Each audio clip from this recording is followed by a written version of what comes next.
نزيف اللثة هو من اكتر الاعراض المشهوره لالتهاب اللثة، وكتير مننا بيبقى عندهم التهاب في اللثة، فلما يجي ياكل او لما يجي يغسل اسنانه يلاقي اللثة بتجيب دم. ففي فيديو النهارده هنعرف ايه هي اسباب نزيف اللثة دي، وكمان هنعرف ايه احسن طرق لعلاج التهاب ونزيف اللثة. يلا بينا.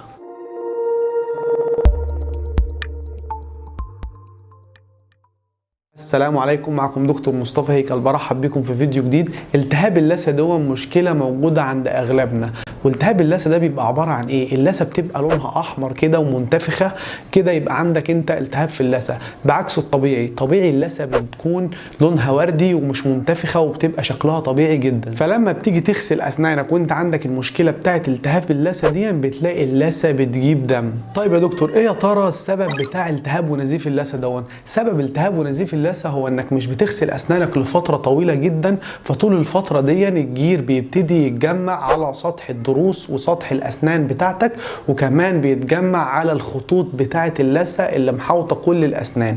والجير ده بيبقى بالظبط عامل زي العش او الشبكه اللي البكتيريا بتتجمع عليه، ولما البكتيريا دي بتتجمع بتسبب لك التهاب في اللثه. طيب يا دكتور، الحل ايه؟ ان انا اغسل اسناني بس؟ ايوه، في الحقيقه الحل انك تغسل اسنانك مرتين يوميا لمده دقيقتين بفرشه ومعجون، وتكون مره الصبح ومره بالليل، والمره بتاعت بالليل دي يا ريت تكون قبل ما تنام مباشره. يعني هتغسل اسنانك وما ينفعش تاكل حاجه تانية بعديها. اول حاجه هتعملها بعد ما تغسل اسنانك هو انك هتبصق المعجون الزياده اللي موجود في الفم بس كده، ما تتمضمضش. طب ليه يا دكتور ما تتمضمضش؟ ده المعجون ده بيبقى مقزز جدا وبيضايقني. معلش استحمل شويه، هو بس انت لازم تسيب المعجون دون على سطح الاسنان، لان المعجون ده فيه ماده اسمها الفلورايد. الفلورايد دون لازم يفضل على سطح السنه فتره معينه عشان السنه تمتصه، ولما السنه هتمتصه هتستفاد بيه وتبقى قويه وتكون مقاومه اكتر ان هي يحصل لها تسوس. طيب يا دكتور، امتى تتمضمض؟ تتمضمض بعد غسيل اسنانك بنص ساعه، يعني بعد ما تغسل اسنانك بالفرشه والمعجون تبتدي بعديها بنص ساعه تتمضمض. طيب اتمضمض بايه؟ تستخدم اي مضمضه تحبها زي الاوروفيكس او الاسترين. واهم حاجه ما ننساهاش هو خيط الاسنان، انك تستخدم خيط الاسنان ده بالطريقه الصحيحه اللي انا هقول لك عليها دي. هو انك هتمسك خيط الاسنان وتدخله ما بين السنتين وتسحبه على بره. يعني ما ينفعش ان انت تدخل في اتجاه معين وتخرج في نفس الاتجاه، عشان كده مش الاكل اللي محشور ما بين الضروس مش هيطلع، وكمان لو ما هتدخله في نفس الاتجاه ويطلع في نفس الاتجاه هيخلي السنان تتحرك من مكانها ويبقى في فراغات ما بين الاسنان. طيب بقى، لو الجير ده فعلا متصلب ولازق قوي على الاسنان وباجي اغسله بالفرشه العاديه ما بيرضاش يطلع، ففي الحاله دي انت لازم تروح للدكتور عشان يعمل لك تنظيف للجير اللي موجود دون، عشان ما يتجمعش عليه البكتيريا وتسبب لك التهاب في اللثه. طيب يا معلم، لو انت بقى ما رحتش لدكتور الاسنان بتاعك عشان يعمل لك تنظيف، وكمان فضلت مهمل في غسيل اسنانك، هيبتدي الجير ده يتجمع اكتر واكتر لحد ما يسبب لك جيوب في اللثه، وجيوب اللثه دي بتتحوش فيها البكتيريا اكتر وتقعد تاكل فيها وتسبب لك خراج في اللثه. مش بس كده، كمان وجود الجير دون على سطح السنه وقريب من اللثه بيخلي اللثه تتراجع. ازاي؟ الجير دون واللثه بيبقوا عاملين بالظبط زي المغناطيس، بيتنافروا. يعني كل ما اللثه او كل ما الجير دون يقرب من اللثه تبتدي تتراجع، ولما اللثه دي هتتراجع هتبتدي الجذور تبان، ولما الجذور تبان يا معلم هيبقى شكلها وحش جدا. كمان لما هتيجي تشرب ميه ساقعه او سخنه هتحس بحساسيه شديده قوي والم. ومش بس كده يا معلم، كمان لو فضلت مهمل اكتر واكتر ضروسك دي هتبتدي تتلخلخ وتقع من مكانها بعد فتره.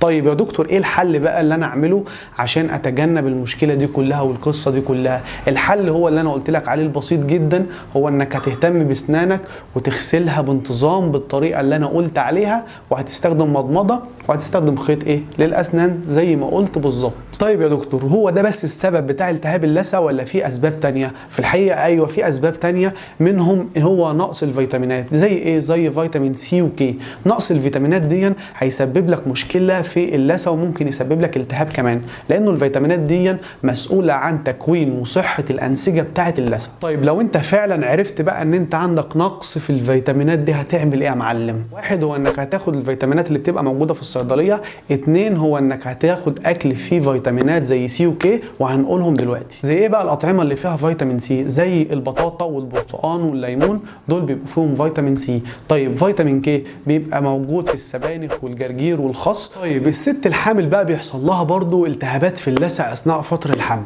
ايه يا دكتور سبب الالتهابات دي؟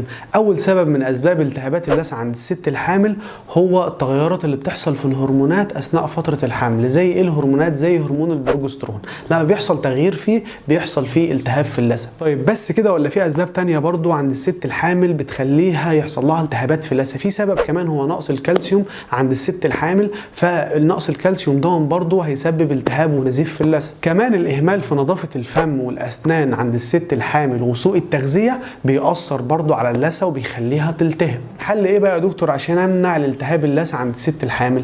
الحل يا ستي هو انك تهتمي بنظافه الفم على قد ما تقدري اثناء فتره الحمل، تغسلي بفرشه ومعجون وتستخدمي خيط الاسنان برضو. وغسيل اسنانك ده بيكون لمده دقيقتين ومرتين يوميا زي ما قلنا قبل كده، مره الصبح ومره بالليل قبل ما تنامي مباشره. ولو هتستخدمي مضمضه يا ريت تستخدمي نص كوبايه ميه دافيه عليها معلقه ملح صغيره تتمضمضي بيها. طيب يا دكتور اغسل سناني بس ولا اعمل حاجه كمان؟ احنا قلنا في سبب كمان هو نقص الكالسيوم، فاكيد وانت في فتره الحمل هتاكلي حاجات فيها كالسيوم زي الزبادي واللبن والحاجات دي كلها. طيب ايه تاني من الاسباب اللي بتخليني يحصل لي التهاب في اللثه؟ السبب التاني او التالت والخطير جدا هو التدخين. التدخين يعتبر من اخطر الحاجات اللي بتدمر اللثه حرفيا. طيب التدخين ده بقى بيعمل ايه؟ التدخين ده بيقلل كميه الدم اللي رايحه للثه، والدم اللي رايح للثه ده بيبقى فيه اكسجين والغذاء اللي رايح يغذي اللثه، فبالتالي الكميه القليله دي من الدم هيبقى برضو في كميه قليله من الاكسجين والاكل اللي رايح لمين؟ اللي رايح للثه، فاللثه هتبتدي تلتهب. الحل ايه بقى؟ الحل كلنا عارفينه هو انك توقف تدخين او تقلل تدخين قوي على قد ما تقدر عشان تحافظ على اللثه بتاعتك وتفضل حيويه وما تتدمرش. كمان الناس اللي بيبقوا عندهم ومركبين تقويم للاسنان عشان يعدلوا اسنانهم، فالتقويم ده لازم يتنضف كويس، واسنانك لازم تتنضف كويس بفرشه معينه ليه عشان تحافظ على اللثه ما يحصلهاش التهاب. حاجه اخيره كمان، مرضى السكر بيبقوا اكتر ناس معرضين ان هم يحصل لهم التهاب ونزيف في اللثه، فعشان تتجنب الموضوع ده خالص هو انك تهتم بنظافه اسنانك بالطريقه اللي قلت عليها قبل شويه. كمان هتظبط اكلك وتظبط السكر بتاعك وتاخد الادويه بتاعتك في ميعادها. وبكده نكون قلنا كل الاسباب بتاعه التهاب ونزيف اللثه، وكمان عرفنا نحل المشكله دي ازاي. ما تنسوش بقى اللايك والسبسكرايب والشير عشان كل الناس تشوف الفيديو. اتمنى لكم صحه كويسه. سلام.